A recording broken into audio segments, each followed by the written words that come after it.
Hello students, welcome to আর কেমনিক study centre. আমি রাজু, তোমাদের বন্ধু ও স্টাডি কোচ। আজকে তোমাদের দ্বিতীয় পরীক্ষার যে প্রথম স্কুলটা রয়েছে, Krishnanagar government girls high school, এই স্কুলের সব প্রশ্নের উত্তরগুলো আজকে করাবো। সো তোমরা প্রথম থেকে শেষ পর্যন্ত ক্লাসটি দেখতে থাকো।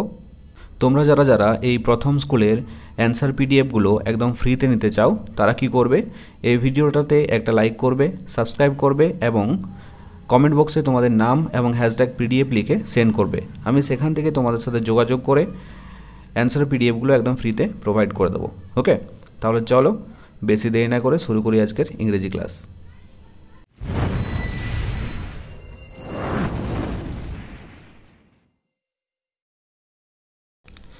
দেখো তোমাদের রিডিং স্কিল অর্থাৎ সিনে কি বলেছে। Read the following passage carefully and answer the questions given below. অনুচ্ছেদটি ভালো করে পড়ো এবং নিচে দেওয়া প্রশ্নগুলির উত্তর করো। ফাদার, বাবা, কি বলছে? He was born at a time when India was under the British rule. তিনি যখন জন্মগ্রহণ করেছিলেন, এখানে তিনি বলতে কাজী নজরুল ইসলামকে বোঝানো হয়েছে। তাহলে তিনি যখন জন্মগ্রহণ করেছিলেন তখন ভারত ছিল ইংরেজ শাসনের অধীনে। থ্রু হিজ রাইটিংস, তার লেখার মধ্য দিয়ে, হি ইন্সপায়ার্ড, সে অনুপ্রাণিত করেছিল দ্য ইন্ডিয়ান ইউথ, ভারতের যুব সমাজকে, টু বোল্ডলি, বোল্ডলি মানে হচ্ছে নির্ভয়ে, ফাইট, যুদ্ধ করার জন্য, ফর ফ্রিডম, স্বাধীনতার জন্য যুদ্ধ করতে নির্ভয়ে ভারতের যুব সমাজকে অনুপ্রাণিত করেছিল। প্রীতম, তখন প্রীতম কি বলছে? When was he born father, কখন তিনি জন্মগ্রহণ করেছিলেন বাবা? ফাদার, বাবা বলছে he was born on 24th May 1899 in the village of Churulia. তিনি জন্মগ্রহণ করেছিলেন 24শে মে 1899 সালে চুরুলিয়া গ্রামে। This was near Asansol in the Bardhaman district of undivided Bengal. এটা ছিল আসানসোলের সামনে, in the Bardhaman district, Bardhaman জেলার মধ্যে, অফ আনডিভাইডেড বেঙ্গল, তখন কিন্তু পশ্চিমবঙ্গ অর্থাৎ বাংলা ভাগ হয়ে যায়নি। As a child he was attracted to folk theatre and later wrote many folk plays like Datakarna and Kabi Kalidas. As a child, যখন তিনি ছোট ছিলেন তখন অ্যাট্রাক্টেড, আকর্ষিত হতেন, to folk theatre, folk theatre মানে হচ্ছে লোক নাট্যতে আকর্ষিত হতো, অ্যান্ড এবং লেটার রোড পরে তিনি লিখেছিলেন, মেনি ফোক প্লেস, অনেক লোকনাটক, লাইক যেমন দাতাকর্ণ এবং কবি কালিদাস। ওকে, এরপর দেখো কি বলেছে। Write a synonym for each word given. নিচে যে ওয়ার্ডগুলো দেওয়া আছে এই ওয়ার্ডগুলোর সিনোনিম অর্থাৎ সমার্থক শব্দ লিখতে হবে। তাহলে দেখো বোল্ডলি, বোল্ডলি মানে হচ্ছে নির্ভয়ে, তাহলে বোল্ডলি এর সিনোনিম হবে ফিয়ারলেস, ফিয়ারলেস মানে হচ্ছে ভয় না পেয়ে। ওকে, এরপর দেখো বিয়েরটা কী আছে, মোটিভেটেড, মোটিভেটেড মানে হচ্ছে অনুপ্রাণিত করা, তাহলে মোটিভেটেড এর সিনোনিমস কী হবে? ইন্সপায়ার্ড, ইন্সপায়ার্ডও মানে হলো অনুপ্রাণিত করা। ওকে, তারপর বিয়েরটা দেখো, complete the following sentences with information from the above passage. উপরের যে অনুচ্ছেদটি আছে সেখান থেকে তথ্য নিয়ে বাক্যগুলি পূর্ণ করো। তাহলে এরটা দেখো, Nazrul was born in, Nazrul কখন জন্মগ্রহণ করেছিলেন? এটা হবে 1899 in the village of Churulia. বিয়েটা দেখো, young Nazrul was attracted two, যুবক নজরুল মানে নজরুল যখন ছোট ছিলেন তখন কিসে আকর্ষিত হতো? তাহলে এটা হবে young Nazrul was attracted to folk theatre. Okay, তারপর দেখো সিএরটা কি বলেছে। Fill in the blank with a suitable word from the text. The students were dash to the film. তাহলে এটা হবে the students were attracted to the film. এরপর দেখো ডিএরটা কি বলেছে। অ্যান্সার দ্য ফলোয়িং কোশ্চেন্স, নিচের প্রশ্নগুলির উত্তর দাও। তাহলে এর দাগের প্রশ্নটা দেখো, where was the village Churulia, Churulia গ্রামটি কোথায় অবস্থিত? তাহলে এর উত্তরটা দেখো, the village Churulia was near Asansol in the Bardhaman district of undivided Bengal. Churulia গ্রামটি আসানসোলের সামনে এবং বর্ধমান জেলার মধ্যে অবস্থিত, আনডিভাইডেড বেঙ্গল অর্থাৎ যখন বাংলা ভাগ হয়ে যায়নি তখন। ওকে, এরপর দেখো বিয়ের দাগের প্রশ্নটা, how did Nazrul inspire the Indian youth to fight for freedom? কীভাবে নজরুল অনুপ্রাণিত করেছিল ভারতের যুব সমাজকে স্বাধীনতার জন্য যুদ্ধ করার? তাহলে এর উত্তরটা দেখো, থ্রু হিজ রাইটিংস, তার লেখার মাধ্যমে, তার লেখার মধ্য দিয়ে নজরুল অনুপ্রাণিত করেছিল দ্য ইন্ডিয়ান ইউথ, ভারতের যুব সমাজকে বা ভারতের যুবকদের, টু বোল্ডলি, সাহসিকতার সাথে, ফাইট ফর ফ্রিডম, স্বাধীনতার জন্য যুদ্ধ করতে। তাহলে স্বাধীনতার জন্য যুদ্ধ করতে কিভাবে অনুপ্রাণিত করেছিল? থ্রু হিজ রাইটিংস, তার লেখার মধ্য দিয়ে। ওকে, এরপর দেখো রিডিং স্কিল অর্থাৎ আনসিনে কি বলেছে, read the passage and answer the following questions. অনুচ্ছেদটি ভালো করে পড়ো এবং নিচে দেওয়া প্রশ্নগুলির উত্তর দাও।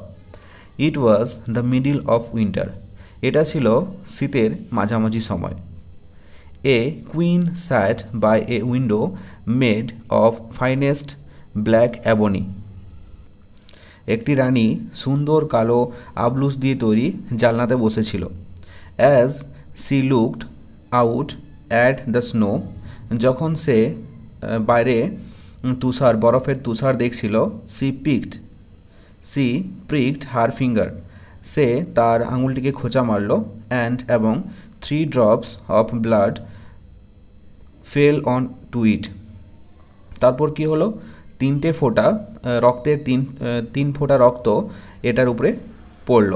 তারপর দেখো, she gazed at the red drops in the white snow and said, she gazed at the red drops in the white snow, সাদা বরফের উপর যে লাল ফোঁটাগুলো পড়েছিল সেগুলোর দিকে একদৃষ্টিতে তাকিয়ে অ্যান্ড সেড, এবং তাকিয়ে বলল, I wish my little daughter to be as white as the snow, as red as blood and as black as অ্যাবনি।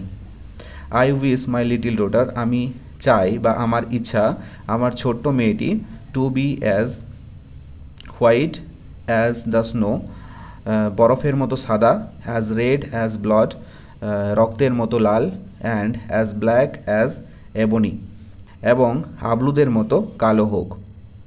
ওকে, এরপর দেখো কি করতে বলেছে, make a meaningful sentence of your own with the following word. নিচে যে ওয়ার্ডটা দেওয়া আছে এই ওয়ার্ডটার দ্বারা একটা অর্থপূর্ণ বাক্য তৈরি করো। তাহলে দেখো, গ্যাজেট মানে হচ্ছে একদৃষ্টিতে তাকিয়ে থাকা। তাহলে আমি এখানে একটা সেন্টেন্স লিখেছি, দেখো, Rahul gadget out the window at the snow, Rahul জানালার বাইরে বরফের তুষারগুলিকে একদৃষ্টিতে তাকিয়ে আছে। বিয়েটা দেখো, চুজ দ্য কারেক্ট অল্টারনেটিভস। এটা দেখো, the red drops were in, সেই লাল ফোঁটাগুলো কোথায় পড়েছিল, এটা হবে হোয়াইট স্নো, সাদা তুষারের উপর। বিয়েটা দেখো, the window was made of, জানলাটা কী দিয়ে তৈরি ছিল, এটা হবে ব্ল্যাক অ্যাবনি, কালো আবলুর দ্বারা। সিয়েটা দেখো, দ্য কুইন স্যাট, রানী কোথায় বসেছিল, এটা হবে বাই এ উইন্ডোতে অর্থাৎ জানালাতে। বোঝা গেল? এরপর দেখো সিয়েরটা কি বলেছে, অ্যান্সার দ্য ফলোয়িং কোশ্চেন, নিচের প্রশ্নটির উত্তর দাও। তাহলে প্রশ্নটা দেখো কি আছে, what did the queen wish, রানী কি উইশ করেছিল তার মেয়ের জন্য। তাহলে এর উত্তরটা দেখো, the queen wished that her little daughter to be as white as the snow, as red as blood and as black as ebony. আমার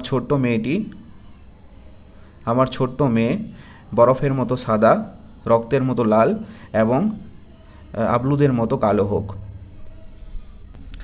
এরপর দেখো ডিএডটা কি আছে, write T for true or A for false statement in the given box.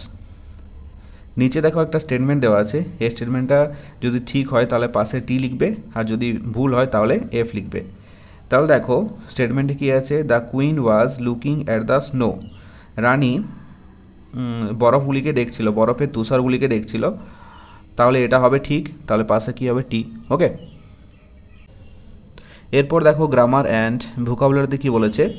এটা দেখো, you have dash to catch the monkey. এটা কি করতে বলেছে, fill in the blank with the correct form of the given verb. এই ভার্ভটার correct form বসাতে বলেছে, তাহলে এটা হবে you have failed to catch the monkey. বিয়েরটা দেখো, we are sitting dash the tree.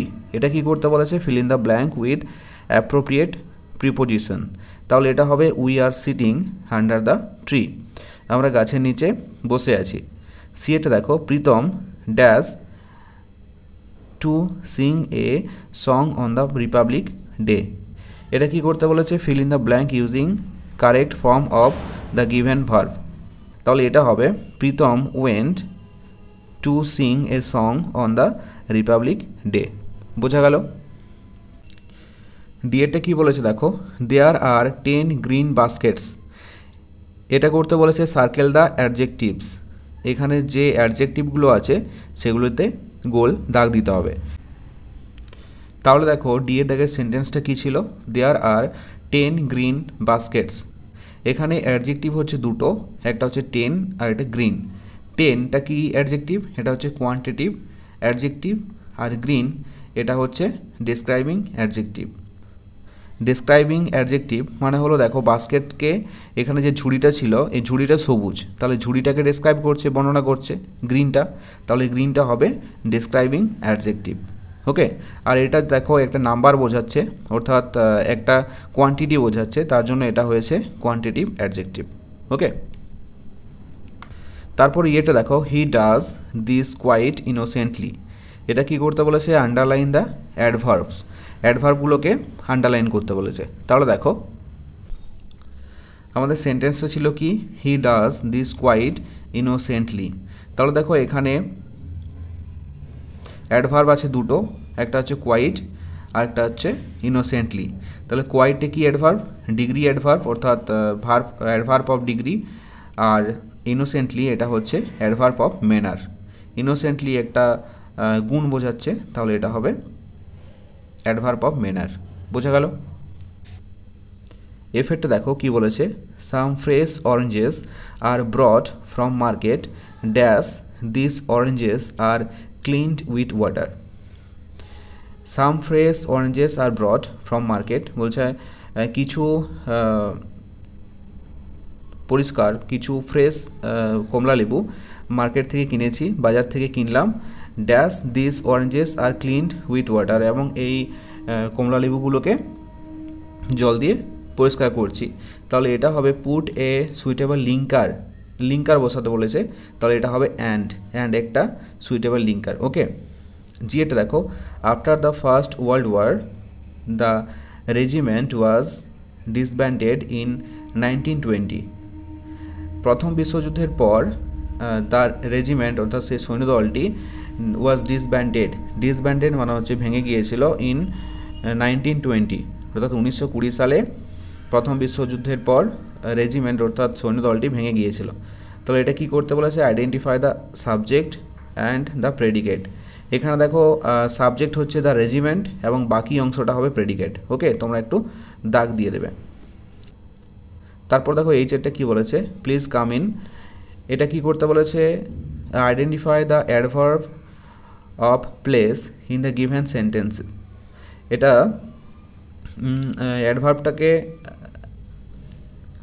Adverb of প্লেসটাকে identify করতে বলেছে, তাহলে এটা হবে ইনটা হচ্ছে দ্য অ্যাডভার্ব অফ প্লেস। ওকে, যেহেতু বলেছে ভিতরে এসো, হ্যাঁ অনুগ্রহ করে ভিতরে এসো, তাহলে এটা হবে ইন। ওকে, এরপর দেখো রাইটিং স্কিল কী করতে বলেছে, write a short story within 6 or 7 sentences using the given hints. একটা ছোট্ট গল্প লিখতে বলেছে 6টি এবং 7টি বাক্যের মধ্যে, নিচে যে হিন্টসগুলো দেওয়া আছে এগুলো ফলো করে। তাহলে হিন্টসগুলো দেখো কী আছে, fox roaming got hungry went into a vineyard ripe grapes hanging high jumped again and again to reach the grapes failed became sad grapes are sour। তাহলে এই হিন্টসগুলো ফলো করে দেখো আমি গল্পটা লিখে দিয়েছি, তোমরা একটু দেখে নাও।